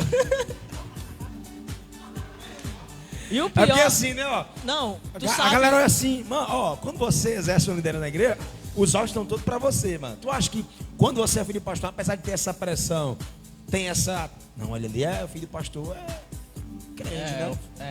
É o descoladão, né? Não, ó. O pior é quando você é filho de pastor e baterista. É. Tu toca bateria também, né? Sou baterista. Porque baterista, não sei se você acompanha rede social, mas o baterista tem umas, né? A galera costuma dizer que baterista é meio namorador, né? Meio É verdade, gaiato, isso tu né? Meio acha? gaiato, né? É o mais agitado, né? É o mais piadista da igreja toda, é. Aí tu toca bateria também. Toco. Gente, eu fiz a pergunta, mas sem me atentar pra esse detalhe. E sendo baterista? Vixe.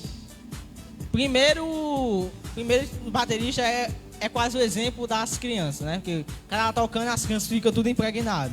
O menino não quer pra outro lugar. Pois é. Aí dependendo, tipo, às vezes a menina tá lá como tia das crianças. A baterista olha, ó. Não tem a concorrência que tem no cu de jovem, só tem pivete aqui, né?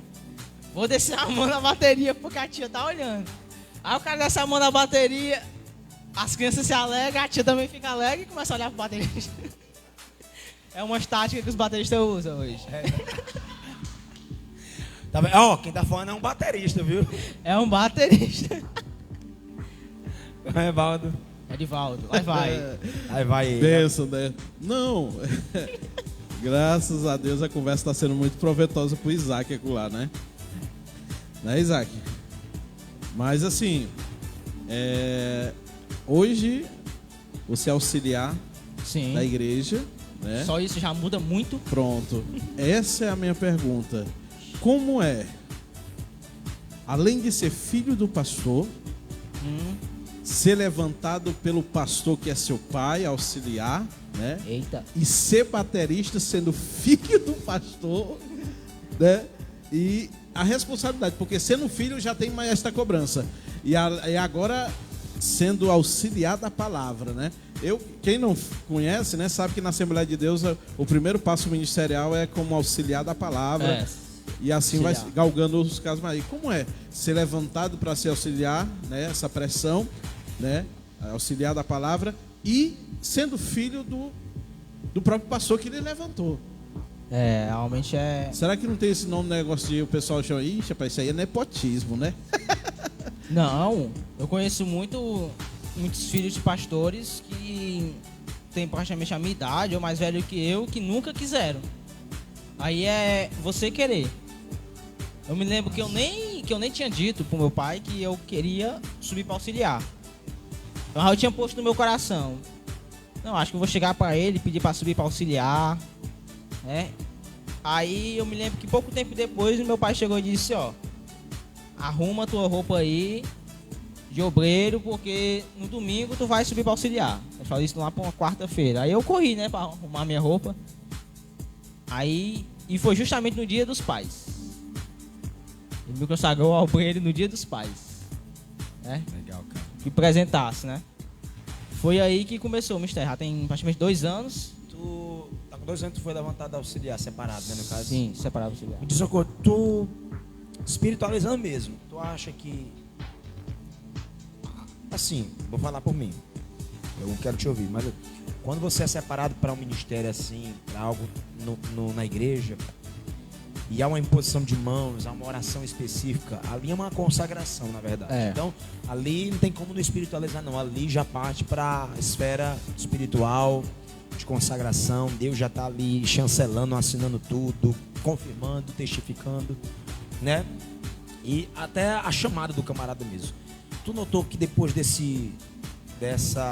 teu pai ter te levantado, orado por você, coisas mudaram, ministerialmente falando, para ti? Sim, uma mudança radical. Mudou muito. Mudou que também... Hoje eu sou também, até que com a revista, sou também professor da igreja lá, né? Professor dos jovens. Esse trimestre estou na sala dos jovens. E de vez em quando ministro lá. Tu é um dos professores? Ou Sou um tu... dos professores. Beleza. Tem tu e mais quantos lá? É eu, Dando aula. meu pai e mais 2 irmãs. Mas qual o tema desse semestre? Isso aqui é da revista dos jovens, que é Profetas Menores. Legal, cara. Como é que tá sendo a experiência com esses assuntos aqui? Profetas, como é o nome, o tema? Profetas Menores. Como é que tá sendo a experiência? Muito legal, porque você aprende para ensinar. Né? Massa. Você aprende muita coisa, porque você como professor, você que lê, você que estuda, claro, você já tem aquele conhecimento. Eu como cresci na EBD desde pequeno, né? Cresci neste Pergunta meio. assim, por causa da pandemia, cara. Teve toda uma... Desprogramou tudo, cara. E Desprogramou Por isso que tudo. eu te perguntei como é que tá sendo, né? Ah, Esse tá retorno sendo bom, porque muitas coisas mudaram. Muitos jovens saíram, outros jovens chegaram. Muitas pessoas saíram da igreja, novas pessoas aí. chegaram também. E aí, o ensino, que é a palavra de Deus, ali o alimento da igreja, tem que estar. Né? Porque nessa época de pandemia, onde saiu do templo, né, realmente houve uma grande escassez de ensino. Né? Muitas pessoas só ficaram na internet, ouvindo Muita baboseira. besteira, né, cara? Sendo compartilhada na internet aí. Começaram a consumir muita besteira, né? Aí começaram a vir com muitas ideias que realmente não condizem com a palavra. De Deus, Tudo o massa. contrário. Cara, Como a gente vê hoje, realmente, muitas heresias, né? O povo já compartilha logo. Às vezes vê um pregador famoso, fala uma frase lá, o pessoal já começa a pregar também naquela mesma frase, mesma coisa. Né? Às vezes é uma heresia, às vezes tem que passar pelo crivo da palavra, que é para saber realmente o que está sendo falado. Passa pelo crivo da palavra. Aquila, cara, foi massa conversar contigo, meu irmão. Foi bom também. Muito bom, muito bom, muito bom. Tu gostou? Ah, com certeza. Natural, né, cara? Natural aqui. E outra coisa também sobre os vestibulares, né? Como eu falei, aquele negócio, você até gostou? Eu falei que o vestibular é um jogo, né? Ou a prova é um jogo, você tem que conhecer as regras, né? E ali, eu falo assim, os jovens que querem entrar, tanto na minha instituição, Manda pra eles aí, né, no IFCE ou na UFC, você passa pelo Enem. O primeiro jogo é o Enem. Você tem que saber as regras do Enem. Joga o Enem, aprova.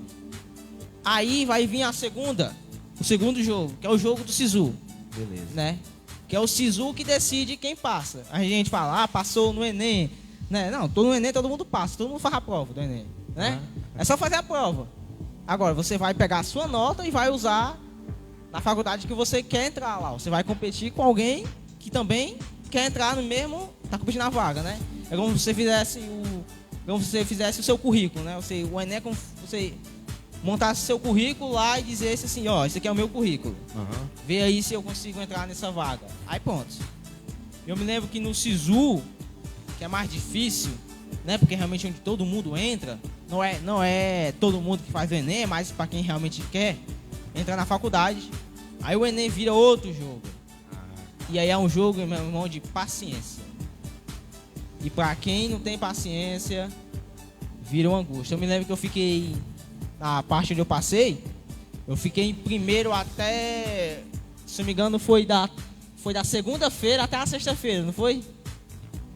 Eu acho que não lembro direito não, mas só que foi da segunda-feira, a inscrição começou na segunda-feira e até sexta-feira, né?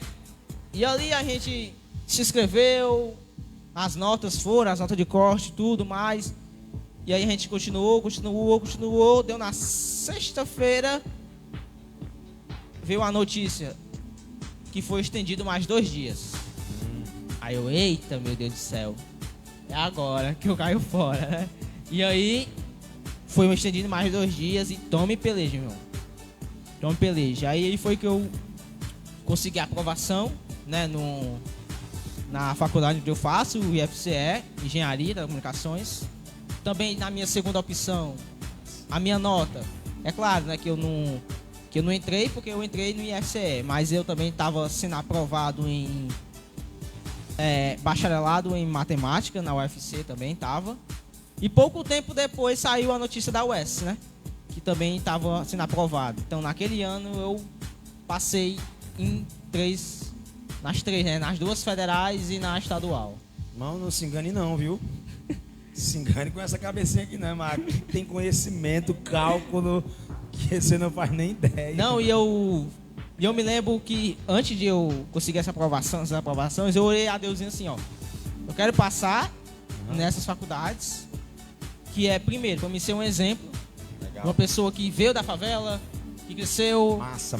né, Inspirar, né, cara? inspirar outras vidas, né, ser um exemplo não só aqui na comunidade, mas também ser aquele exemplo na igreja também, né? Porque muitos jovens, às vezes na igreja entra, aí chega na igreja, às vezes não tem aquela referência, não tem aquela pessoa que tá dentro.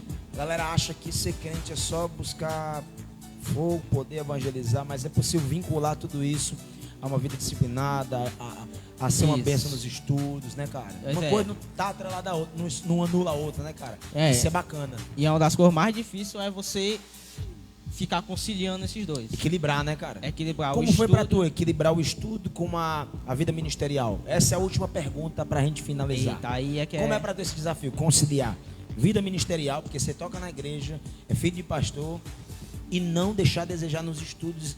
E uma coisa não atrapalha a outra. O que é isso, cara? É questão do seu horário. No caso, de manhã, na faculdade. Então, o meu foco é lá, faculdade. Aí, naqueles horários livres que você tem que preencher, né? Ou com o conteúdo da faculdade, ou com o conteúdo da palavra de Deus. No caso, eu ensino. Tem que preparar aulas, né? Tem que preparar aula. No caso, domingo eu já estou dando aula. Então, tem que preparar aula. Aula de escola bíblica, né? É, aula na escola bíblica. Então, quando, às vezes... E o devocional, oração, como é que é isso? Como é que é a tua pegada de devocional? Eu percebi que você falou que toda prova você ora, você sempre apresenta a Deus, apesar de estudar. Como é que é isso? Conciliar essa vida de consagração ao Senhor nos estudos. É mais quando estou preparando mesmo assim uma mensagem. Mensagem, um estudo, ou quando Deus fala comigo, eu tenho que preparar um estudo. Realmente a gente prepara a mensagem, que nem meu pai fala assim, ele fala, ó, prepara um estudo grande, para a vida toda. Meu pai sempre, quando ele preparava, até ele falou numa das últimas doutrinas, que ele preparava o estudo, ele preparava um estudo grande, né? A vida de Samuel todinha. Aí quando chegava você chamava ele para O que pregar. dizia a respeito do personagem, Quando chamava para pregar, ele só marcava lá, assim, o que ele ia dizer no culto, os tópicos e ia, né? Ou seja, o sermão que servia para a vida toda, né? Legal. E aí ele sempre me ensinou isso. Eu me lembro uma vez das últimas vezes que eu peguei um culto de jovem foi sobre as armaduras espirituais, né? E aí eu tava estudando, tava meio difícil, eu não tava conseguindo direito. Aí o bom de ser filho de pastor é isso, porque o pastor é seu pai. Geralmente o obreiro, né, ele vai ligar, vai esperar que o pastor chegue em casa, saia do trabalho. Não, eu tô lá no meu quarto, simplesmente levanto, vou na cozinha onde meu pai tá e diz, ó, como é esse negócio aqui, né? É mais fácil. Ele lá explica, né? Fica muito mais fácil. Esse é o bom, né? O lado bom de ser filho de pastor é quem isso. é filho de pastor, consultar o Google é pros fracos. O Áquila vai falar com o pai dele. É. Né? Aí eu... Tem os prós e os contras, né? tem uns pós e contras. Ônus e bônus, né? Eu me lembro que eu fui preparar, aí ele começou a fazer os tópicos assim, aí ele pegou e deu uma ideia, ó, faz uma tabela. Eu me lembro que o meu sermão foi uma tabela. Passei o semestre todo estudando, o Robert é prova disso que a gente passou o semestre todo estudando tabela. Tabela, tudo que era matéria, né não? Tudo que era aula tinha uma tabela diferente. Aí, ó, mano, aí tabela, né? Embora, né? É por isso que a gente às vezes aprende isso, né? Que é usar o conhecimento da faculdade para o reino de Deus. Massa. E muitas das vezes Deus me deu algumas pregações através de aulas. Você assiste aula, algum conteúdo. Robert Vane também, às vezes até ele, às vezes, né? Talvez pergunta, né? Como é? Será que a gente consegue pregar nisso aqui? Às vezes ele pergunta pra mim, aí às vezes eu tento. Então, uma vez ele deu uma saudação aqui e falou sobre... Deu um pouquinho assim de... Falou sobre essa questão da eletricidade. Ele usou um pouquinho, mano, uma saudação que ele deu aqui. Logo quando a igreja mudou pra cá. As ondas, né? Como foi que ele falou? Um negócio massa que ele falou, macho. Ele, mas cara... Massa.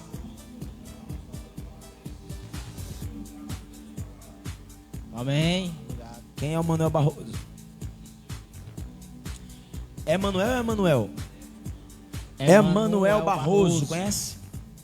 Não. Meu querido, Deus abençoe o senhor, viu? Obrigado pela participação, pela interatividade. Eu fico muito feliz de receber um comentário tão carinhoso e que tanto nos encoraja a continuar produzindo esse material.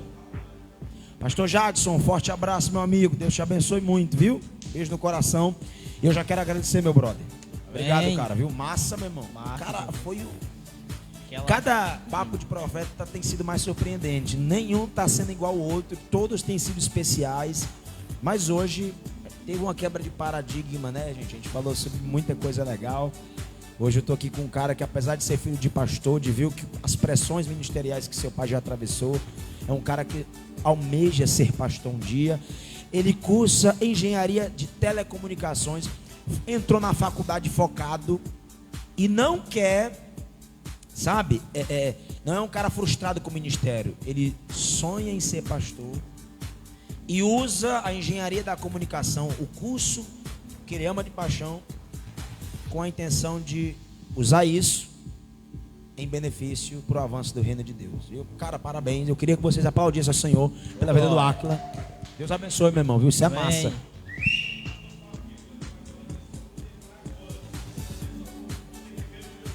Massa. Glória a Deus. Pastor Autoriza Fabio. nós jogar no YouTube depois? Pode. Quer deixar uma palavra para... Seguinte, conhece o Fabíola? Conheço, sim. Massa.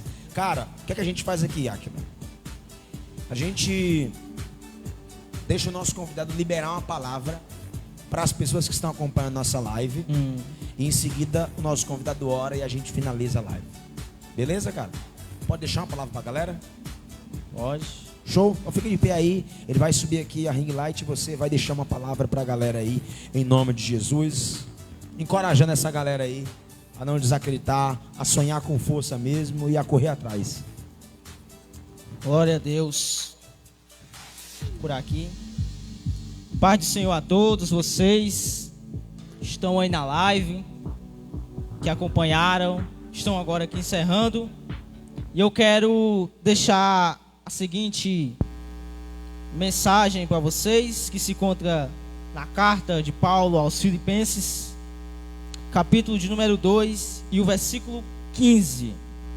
Carta de Paulo aos Filipenses, capítulo 2 e o versículo 15, que vai dizer assim: para que sejais irrepreensíveis e inofensivos, filhos de Deus inculpáveis, no meio de uma nação perversa, entre a qual resplandeceis como luz no mundo.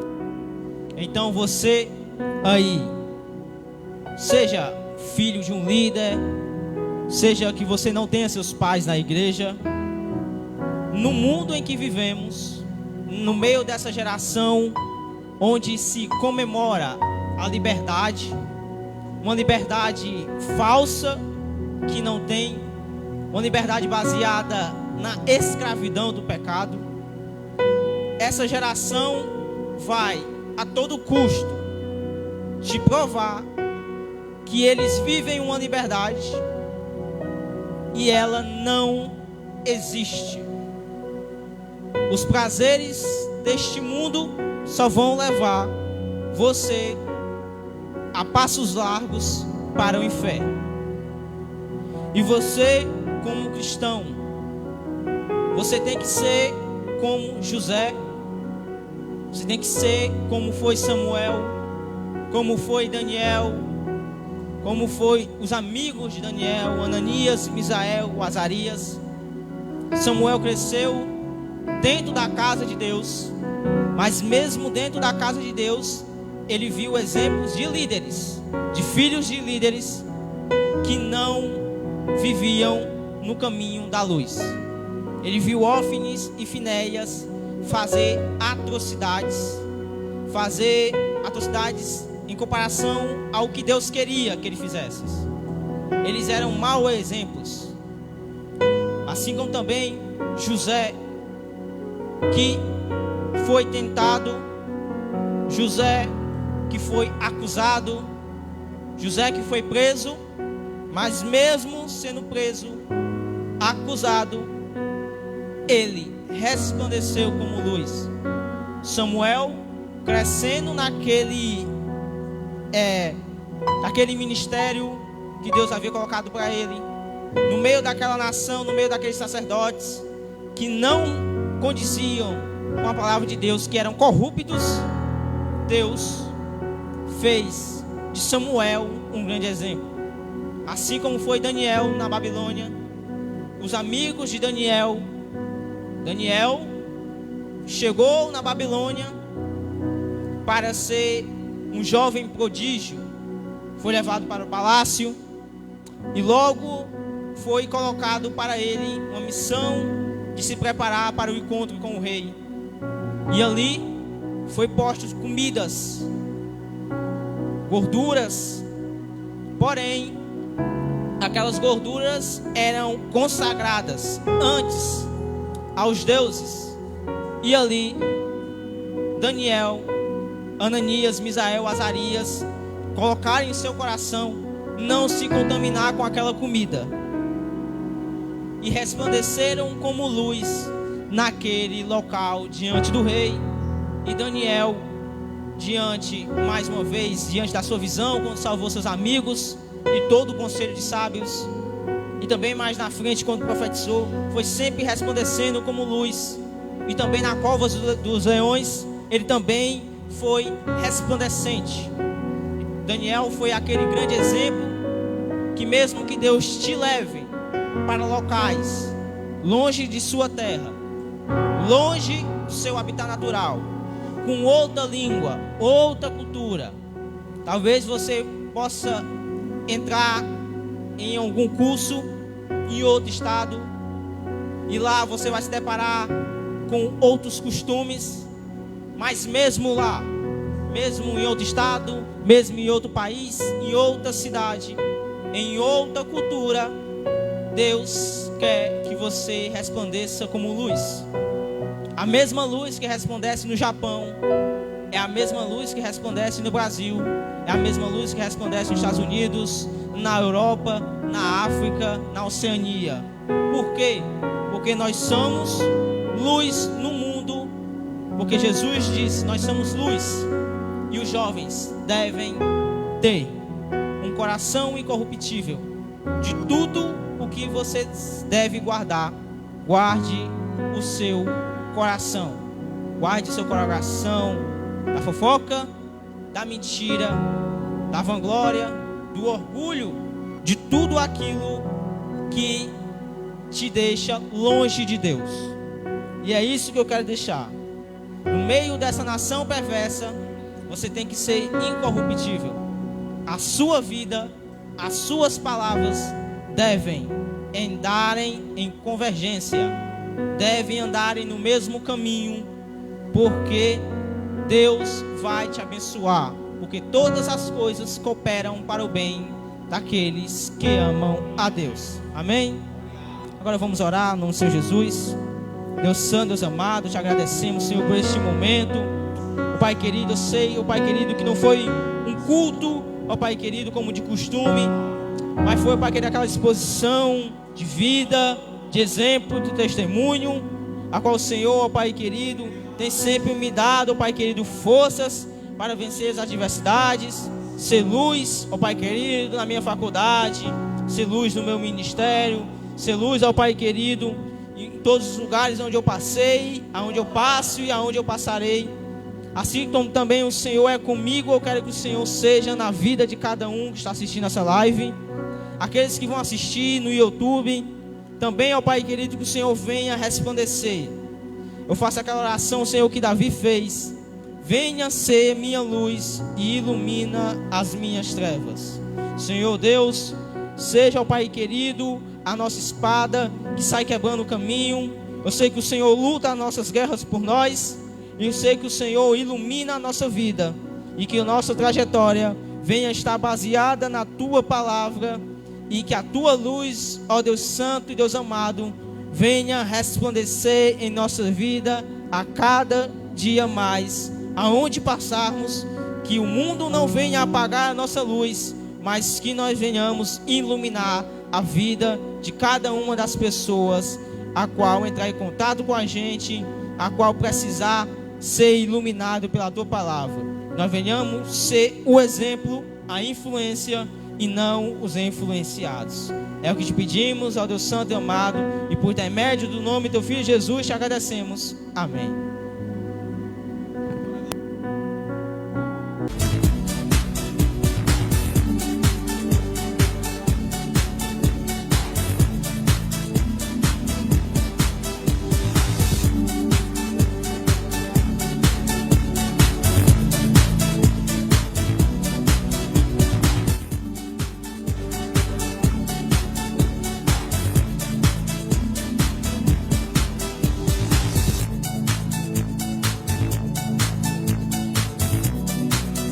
Então, galera, ei, segunda-feira o Papo de Profeta volta, viu? Segunda-feira, a partir do meio-dia, você é o nosso convidado, viu? Vai ter um convidado especial, nós vamos estar divulgando aí nas redes sociais. Eita Deus, vai ser pancada, viu? A nossa irmã Ana vai estar conosco, contando a sua experiência. Vai ser forte, viu? Não perca, segunda-feira, a partir do meio-dia, no nosso Papo de Profeta.